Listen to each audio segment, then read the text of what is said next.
So welcome po again sa Geno's Vlogs na matagal-tagal tayong hindi nakapag-upload ng video. So ito ituturo ko kung paano ang rebasing no. Ah, Dati na nagawa yung pustiso tapos parang hindi niya gamay so uulitin.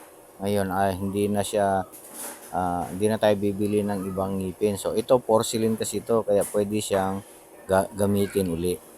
Ayan po. Ganyan po ang paraan kung paano po siya tinatastas no. Idadarang lang po natin siya sa apoy, no? Yung apoy natin ginagamit, yan po yung sa torch natin na alcohol ang kanyang tubil. O di kaya dito sa alcohol lamp natin. So, pwede rin ganyang paraan.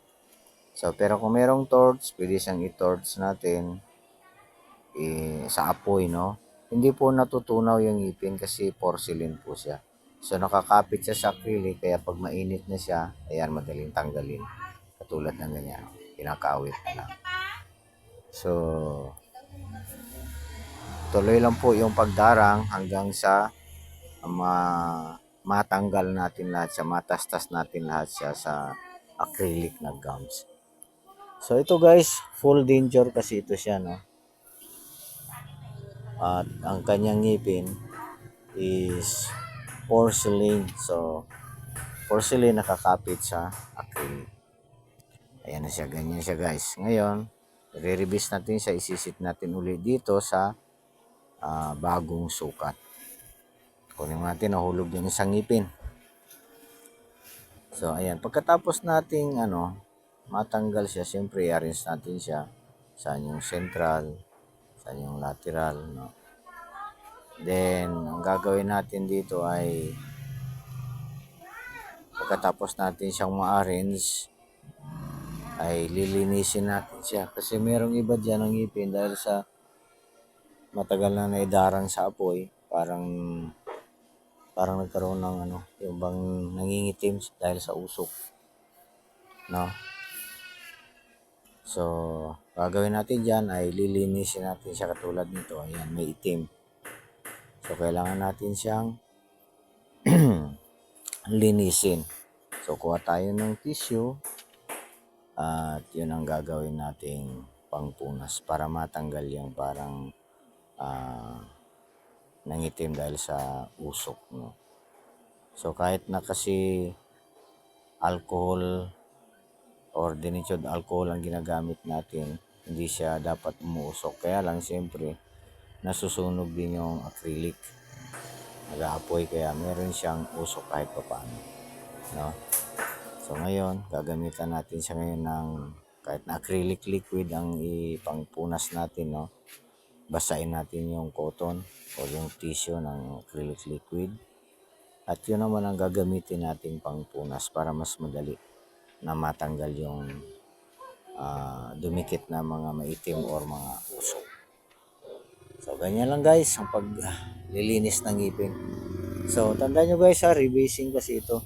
Hindi bago yung ngipin, kundi yung dating ngipin siya.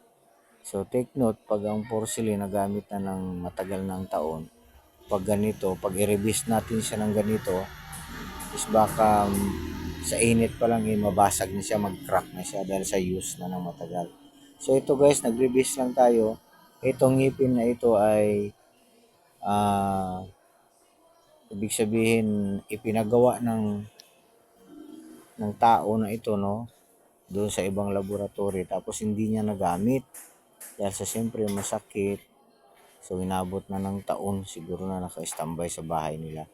So nung dinala sa akin para i-repair ko, ay nakita ko hindi na akma doon sa ridge niya, no, yung gums niya.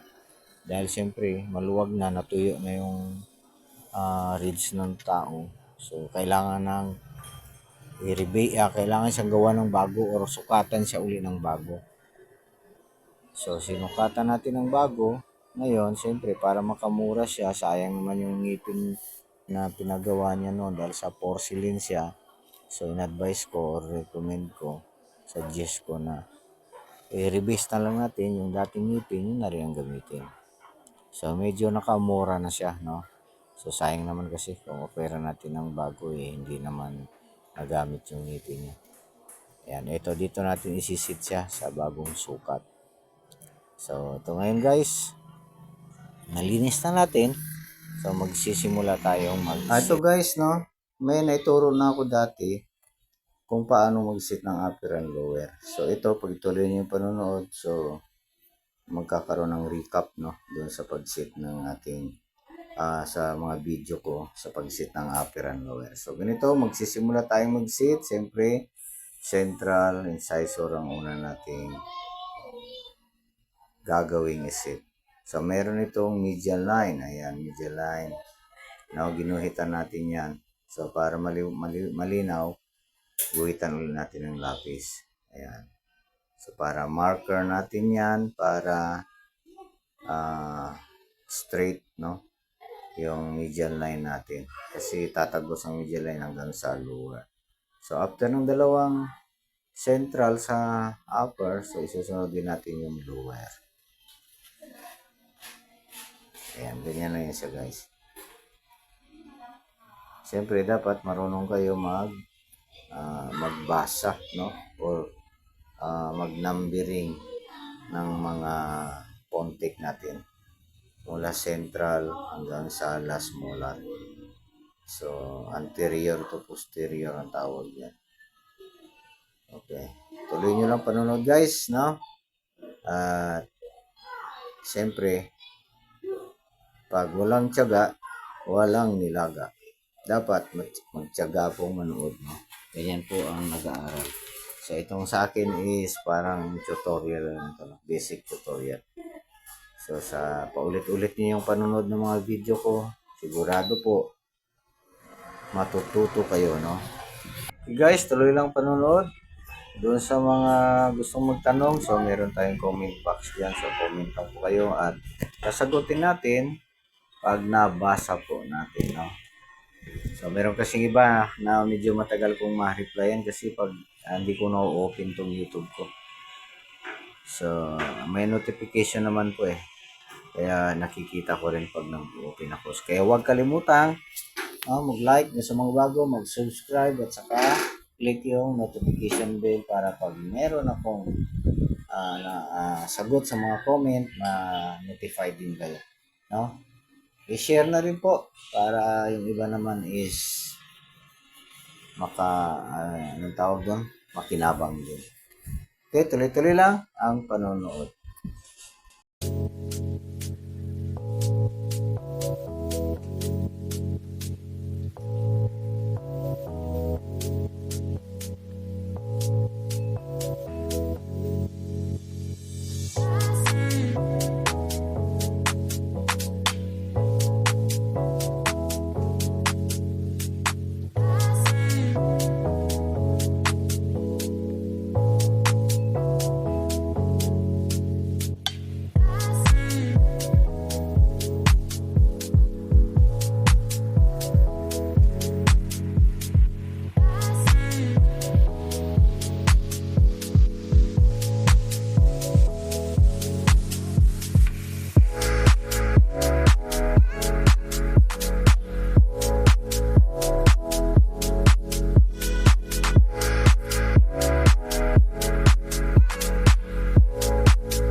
So, ito na guys, patapos na tayo. Last molar na lang yung kakabit natin.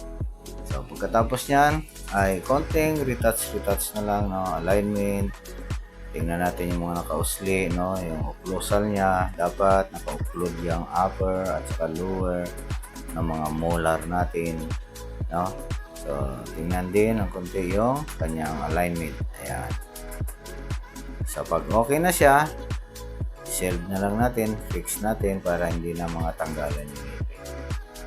Then, so ready for waxing na po siya pag ganyan ang itsura. So, okay guys, thank you sa panonood. So, hanggang sa muli, huwag kalimutan ang Geno's Vlogs. Okay, ingat po tayong lahat. Bye-bye.